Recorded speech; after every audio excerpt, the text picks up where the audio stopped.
देख रहे हो? You're looking very beautiful. और तुम बिल्कुल जोकर लग रहे हो। क्यों?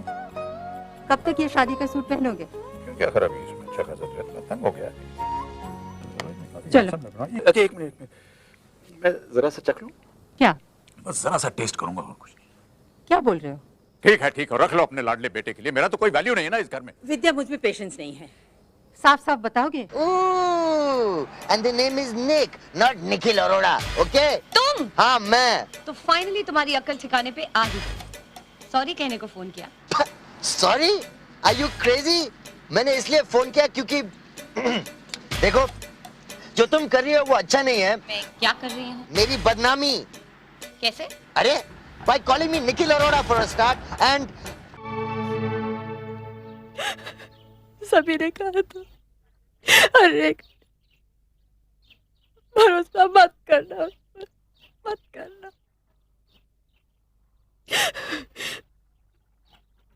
बीच बाजार छोड़ जाएगा तू।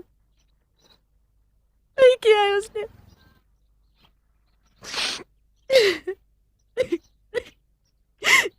सभी यही कहते थे, धीरज से दूर रहना।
मुझे मोहम्मद मंसूर अली ख़ान बहादुर कहते हैं। ज़्यादातर लोग पहचानते हैं पैट से या टाइगर से, और ये नाम दिया गया है मेरे क्रिकेट के दोस्तों ने। मेरा दिल वहीं है। नाम पटौदी है, अपना घर वहाँ बसा हुआ हूँ, बचपना वहाँ कटा है, और धरती से प्यार भी है। वहाँ लोग लिहाज करते हैं, और बस जैसे आदमी को, शख्स को अपने घर से एक खलूस मोहब्बत सी होती है, वो मुझे है। अब दिल के टुकड़े हज़ार तो हो नहीं सकते। ज़्यादा दो कर लीजिए आप, तो आधा दिल आप पटौदी में रख लीजिए, आधा दिल आप भोपाल। और जहाँ तक से बॉम्बे या दिल्ली का ताल्लुक़ है, तो एक मुसाफिर समझिए, हम बाज़ार से गुज़र रहे हैं, ख़रीदार नहीं हैं। पहले तो उनका रिकॉर्ड अब भी कायम है ऑक्सफोर्ड में, कि एक इनिंग में कैम्ब्रिज के ख़िलाफ़ सबसे ज़्यादा रन बनाए हैं। फिर एक सीज़न में ऑक्सफोर्ड के लिए सबसे ज़्यादा रन उन्होंने बनाए थे। फिर उनका रिकॉर्ड वुस्टरशायर के लिए, जो काउंटी के लिए वो खेलते थे, वो भी एक भारी रिकॉर्ड है, इसको तोड़ना मुश्किल है। लेकिन सबसे बड़ा रिकॉर्ड जो उनका था मेरे ख्याल से वो कि इंग्लिस्तान के लिए भी खेले और फिर हिंदुस्तान के लिए भी। और मुझे इस फ़ख्र की ये बात है कि सन 32 में जब वो बॉडी लाइन सीरीज़ हुई थी ऑस्ट्रेलिया में, तो इंग्लिस्तान के कप्तान उन काफ़ी नाराज़ हो गए थे, तो वो छोड़ के आ गए थे। उसूल की बात थी, वो बॉडी लाइन पसंद नहीं करते थे, क्रिकेट नहीं समझते थे। तो बजाय इसके कि वो खेलें या रहें ऑस्ट्रेलिया में, वो टीम को ही छोड़ के आ गए थे। उसके बाद इंग्लिस्तान के कप्तान ने ये कहा था उनसे कि तुम कभी नहीं खेलोगे इंग्लैंड के लिए, तो वो भी मंजूर कर लिया उन्होंने और अपने मुल्क के लिए खेल लिए। फर्स्ट क्लास क्रिकेट तो उन्होंने ज़्यादातर इंग्लैंड में खेला है, वुस्टरशायर के लिए। क्लब्स तो बहुत सारे खेले होंगे, मुझे नाम भी नहीं मालूम कितनों के खेले होंगे। अभी घर अगर भी मौका होगा तो चलेंगे, तो आप ख़ुद देख लेंगे उनकी ट्रॉफीज़, उनकी ब्लेजर्स जो हैं। और मुझे मेरे ख्याल से अब किसी कोई इंग्लैंड की टीम आएगी तो उसके कोई तजुर्बाकार मैनेजर को बुलाऊंगा घर, और उससे पूछना पड़ेगा कि ये ब्लेज़र कौन सा है, ये कप कौन सा है।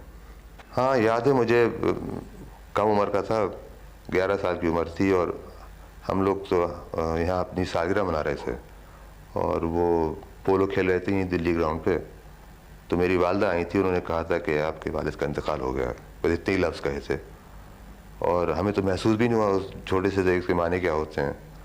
वो एहसास तो बाद में आया धीरे धीरे कि बग़ैर वालिद के साथ ज़िंदगी गुजारना इतना आसान नहीं है। लेकिन वो अल्लाह ने दिया था, अल्लाह ने लिया है। और मेरी वालदा ने बड़ी दिलेरी से और बड़ी हिम्मत से 4 बदमाश और लड़कपन वाले बच्चों को उन्होंने बढ़ाया और सिखाया और पढ़ाया। और अपने वालिद की याद तो रहती है, आती भी है, लेकिन चूँकि उम्र कम थी तो मुझे ज़्यादा वाक़यात नहीं याद।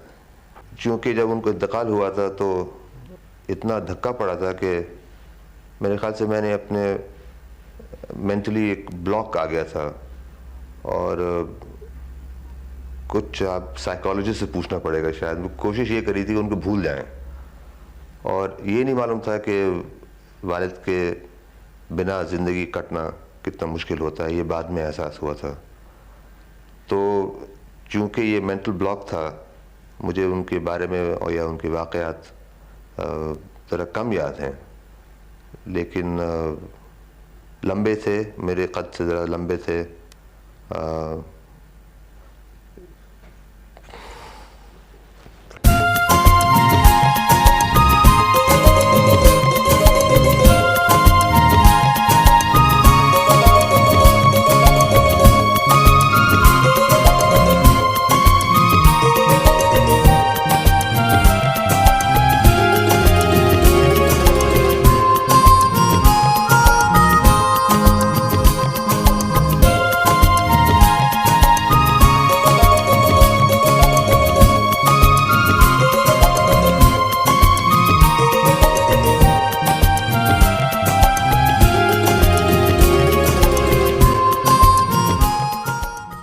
क्रिकेट खेल रहा था, थोड़ी बहुत उन्होंने कोचिंग भी करी थी। एक यहाँ पे एक रोशनारा क्लब है, वहाँ पे मैच भी खेल रहे थे। तो मेरी उम्र उस वक्त होगी शायद 7 या 8 साल की, और टीम का कोई खिलाड़ी नहीं आया था। तो मैं उनके साथ गया था, तो उन्होंने कहा तुम खेल लो। तो मैं मिड विकेट पे फील्डिंग कर रहा था, और मैच काफ़ी ज़रा मजबूत यानी कि कोई टेंस हो गया था। तो किसी साहब ने एक कैच ऊपर मारा और मैं उसके नीचे खड़ा हो गया कैच करने के लिए, और गेंद आने से 1 सेकंड पहले सर के ऊपर से 2 बड़े हाथ आए और मेरे वालिद ने कैच ले लिया, और ये कहते हुए कि भाई अभी ज़रा कम उम्र के हो तुम, अभी पूरा तुम्हारे पे एतबार नहीं है। लेकिन कोचिंग उन्होंने कम करी थी। मेरे पहले असली कोच तो फ्रैंक वुली थे, जो कि एक बहुत ही मशहूर इंग्लैंड के खिलाड़ी थे। उन्होंने मेरे वालिद को भी कोच किया था। और हमारे स्कूल में हमको जो हिस्ट्री, तारीख़ और जो लैटिन पढ़ाते थे वो भी क्रिकेटर थे, वो इंग्लैंड के लिए खेले हुए थे। और कोच भी हमारा ससेक्स के लिए खेला हुआ था। तो कोचिंग मेरी स्कूल में शुरू हुई है, असली कोचिंग विंचेस्टर में। तो मैं भी ससेक्स के लिए खेलने लगा। ये अब जा रहा हूँ, बात हो रही है सन 58 की, सन 49 की। और ससेक्स खेला, फिर स्कूल के लिए खेलता रहा। फिर उसके बाद ऑक्सफोर्ड गया, वहाँ तालीम में कम वक्त ज़ाया किया क्रिकेट में, जब तक मुझे महसूस भी हो गया था कि अगर ज़िंदगी कटेगी तो क्रिकेट में ही कटेगी। तो क्रिकेट पे ज़्यादा जोर दिया था। और पूरा क्रिकेट असल में इंग्लैंड में सीखा है, हिंदुस्तान में नहीं। वो अजीब हालात थे। मैरी कंट्रैक्टर कप्तान थे, और वो डेक्सर के ख़िलाफ़ हिंदुस्तान में उन्होंने सीरीज़ भी जीती थी। तो उनको वेस्ट इंडीज़ के टूर पे कप्तान बना दिया गया था। और जहाँ तक मेरा ख्याल है, सिलेक्टर्स ने ये सोचा कि किसी एक यंगस्टर को वाइस कैप्टन बना दें, ताकि अगर वो टीम में रहे तो मैरी कंट्रैक्टर के बाद टेक ओवर कर ले। लेकिन वो मैरी कंट्रैक्टर को चोट लग गई थी। बारबेडोस के ख़िलाफ़ मैच हो रहा था, चार्ली ग्रिफिथ्स बॉलिंग कर रहे थे, और उन्हें एक बाउंसर डाला। और इसमें भी काफ़ी कंट्रोवर्सी चली थी, इसलिए कि गैरी सोबर्स ने किताब में लिखा था कि बाउंसर नहीं था।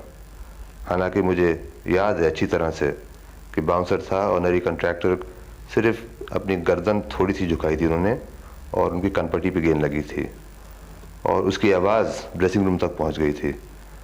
तो उन बेचारे को ऑपरेशन हुए, 2 हुए ऑपरेशन, और चूँकि मैं वाइस कैप्टन था तो वैसे ही मैं कप्तान बन गया। हालांकि जैसे मैंने कहा, इरादा ये नहीं था कि मैं कप्तान बनूं।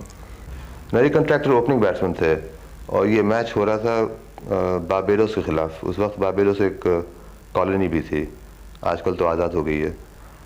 और चार्ली ग्रिफिथ, जो कि मैं समझता हूँ एक चकर थे, वो बॉलिंग कर रहे थे और बहुत तेज़ बॉलिंग करते थे।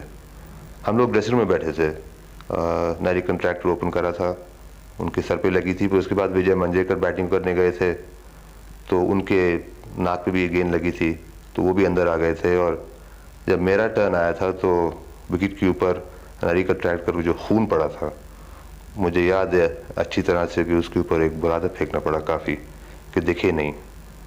उन हालात में मैंने 2 ज़ीरोज़ बनाए थे शायद, और बड़ी खुशी से बाहर आ गया था ग्राउंड के। लेकिन वो ज़माना ज़रा ऐसे ख़राब था और पूरी टीम की मोराल भी बहुत डाउन हो गई थी। अल्लाह ने बचाया नरी कंट्रैक्टर को। उसके बाद जैसे आपको मालूम है कि वो और टेस्ट मैचेस नहीं खेले और अब एक मोटी सी लोहे की प्लेट उनके सर में लगी हुई है। उसके बाद 21 साल की उम्र में कप्तानी मिली तो तजुर्बा था नहीं, बिल्कुल नए थे, ख़ास तौर इंडियन क्रिकेट के लिए। कुछ प्लेयर्स को जानता भी नहीं था मैं। तो पॉली उमरिगर ने काफ़ी मेरी मदद करी थी, काफ़ी एडवाइस दिया था। और चंद लोग ऐसे भी थे जो सीनियर थे, जिनको ज़रूर नापसंद लगा होगा कि ये कहाँ से बाहर के आ गया और एकदम कप्तान बन गया है। लेकिन उसके बाद वो कप्तानी मिलती रही 8 साल तक और इसी कोशिश में रहे कि इंडियन क्रिकेट की तरफ। ये एक्सीडेंट हुआ था ब्राइटन में। हम लोग ऑक्सफोर्ड की तरफ से ससेक्स के ख़िलाफ़ खेल रहे थे और ये था अगस्त वीकेंड, अगस्त बैंक हॉलिडे जो इंग्लैंड में होती है, 3 दिन की छुट्टी। और ब्राइटन भी एक टूरिस्ट जगह है जहाँ बाहर से बहुत लोग आते हैं। तो वहाँ 2 नई सड़कें खुली थीं, 2 ड्यूल कैरेजेस पे। तो एक बाहर के साहब आए थे ब्राइटन, जिनको मालूम नहीं था, तो बग़ैर देखे वो मेन रोड पे आ गए थे। और हम लोग 4-5 थे जो खाना खाने गए थे मैच के बाद, जिसमें बासिली बेग भी थे। लेकिन उनमें से 3 उतर गए थे कि वो पैदल जाएंगे होटल, और मैं ड्राइवर के साथ आगे बैठ गया था गाड़ी में। तो टक्कर हुई और एक विंडस्क्रीन टूटा और एक शीशे का टुकड़ा सीधे आँख में लग गया, जिससे लेंस मेरी ख़राब हो गई, ख़त्म हो गई थी। लेकिन हिंदुस्तान में किसी को इतना एहसास नहीं था कि एक्सीडेंट काफ़ी सीरियस है। और कॉलेज से 1 साल की छुट्टी मिल गई थी तो मैं सीधा हिंदुस्तान आ गया था और यहाँ मौका मिला खेलने के लिए। तो मैं टीम में आ गया था। पहले टेस्ट मैच में रन नहीं बने थे, दूसरे टेस्ट मैच में बनाए थे, तीसरे टेस्ट मैच में 100 भी बनाए थे, तो टीम में जगह मिल गई थी। लेकिन लोगों को मेरे ख्याल से कम 2 साल लगे ये जानने के एक्सीडेंट काफ़ी सीरियस था। खेल पे तो मेरे ख्याल से 50% फ़र्क पड़ा होगा। और चूँकि मैं क्लोज इन फील्डिंग भी करता था, वो नहीं कर सका, और कंधे पे भी चोट आई थी तो मैं गेंद फेंक भी नहीं सका था 1 साल के लिए। तो वो जो डेप्थ ऑफ विजन होता है, डेप्थ ऑफ विजन यानी कि ये नहीं कि फासला कितनी दूर है अब। और चूँकि आँख आउट ऑफ अलाइनमेंट भी हो गई थी तो मुझे हर चीज़ 2 दिखती थी। जैसे अगर रात को गाड़ी सामने से आ रही है तो हेडलाइट्स 4 दिख रही हैं, और पानी के ग्लास के अंदर अगर मैं पानी डाल रहा हूँ तो उसको मिस कर जाता था। या कभी सिगरेट जलाने की कोशिश करी,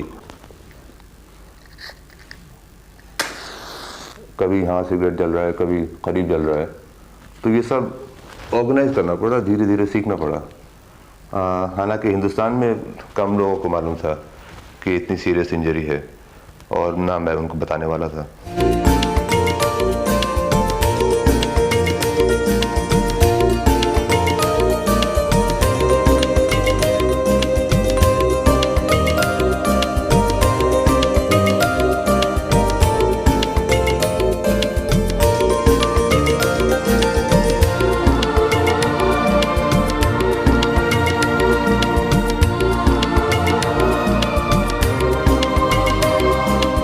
मेहनत करो, कैचिंग करो। और जो बैटिंग के बारे में है वो ये कि आप दूसरे अच्छे खिलाड़ी को देखो, उनकी नकल करना ज़रूरी नहीं है, लेकिन उनको देखो कैसे खेलते हैं, किस सिचुएशन में कैसे बैटिंग करते हैं। ये नहीं कि आप वही बल्ला इस्तेमाल करें जो सुनील गावस्कर इस्तेमाल कर रहा है तो आप 32 सैकड़े मारेंगे, ये तो नहीं हो सकता। लेकिन सुनील गावस्कर को या अच्छे खिलाड़ी दूसरे हैं, उनको आप देखें उनके कैसी बैटिंग करते हैं वो, ये नौजवान लोगों को ज़्यादा, और प्रैक्टिस फिर करना, नेट्स में करना। नहीं, त्यौहार तो सभी में शामिल होते थे। पटौदी स्टेट में ज़्यादातर हिंदू हैं, मुसलमान भी घर काफ़ी हैं, और हमें अच्छा याद है कि ईद के वक्त हिंदू आके मिलते थे, और हिंदुओं के त्यौहार जैसे रामलीला होती थी उसमें हम खुद शामिल होते थे। और मेरा रोल उस वक्त था हनुमान बनने का, तो 4-5 साल तो हनुमान बड़ा जब मैं छोटा था, तो ऐसे तो आपस में काफ़ी मेल था और अब भी है।